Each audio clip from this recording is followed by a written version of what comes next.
अगर यह बैग उसका सबसे कीमती गिफ्ट था तो वह गटर में डेड बॉडी के पास इतनी बेइज्जती से क्यों पड़ा था?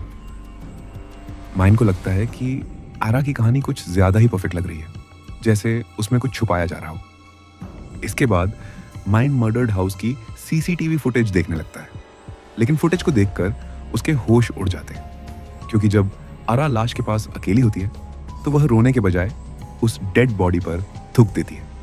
यह देखकर माइन तुरंत इंटरनल पुलिस पोर्टल में आरा का नाम सर्च करता है। वहां पता चलता है कि उसका पुराना क्रिमिनल रिकॉर्ड भी है, जिसमें लूट और असॉल्ट के केसेस दर्ज हैं। इसके बाद मिन फाइनेंशियल क्राइम्स डिपार्टमेंट पहुंचता है। वहां की एक ऑफिसर बताती है, सर, आरा बहुत बड़े किडनैपिंग केस और 15 बिलियन की एम्बेजलमेंट की मास्टरमाइंड रह चुकी है।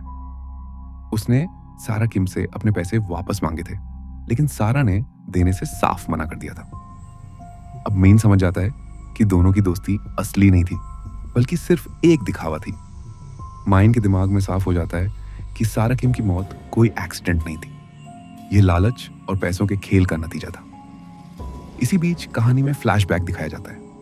आरा बताती है कि पहले महीने 15 बिलियन मिलने के बाद भी उसे एक 40 कौड़ी नहीं मिली।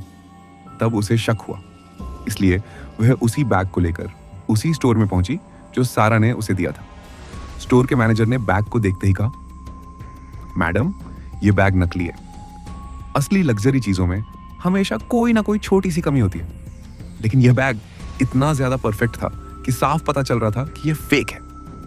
यह सुनकर आरा दंग रह गई। उसे एहसास हुआ कि सारा ने उसे पूरी तरह से बेवकूफ बनाया, जैसे कोई गाय को नाक से पकड़कर घुमा देता हो।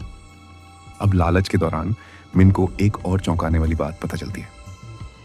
इस केस में एक और शिकार थी, लगभग 30 साल की लड़की हाना, जिसकी गलती सिर्फ इतनी थी कि उसकी शक्ल थोड़ी बहुत सारा से मिलती जुलती थी।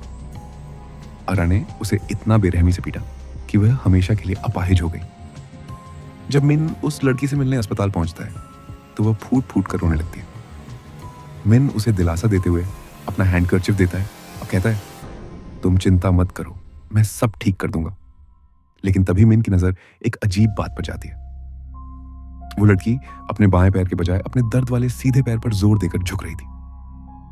यह देखकर मिन के दिमाग में तुरंत शक की घंटी बज उठती है।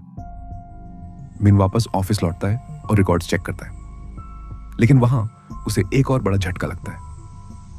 जांच में पता चलता है कि सारा किम नाम की कोई औरत इस दुनिया में आधिकारिक तौर पर मौजूद ही नहीं है। मतलब सारा किम एक असली पहचान नहीं, बल्कि एक फेक आइडेंटिटी थी, जो सिर्फ लोगों को लूटने के लिए बनाई गई थी।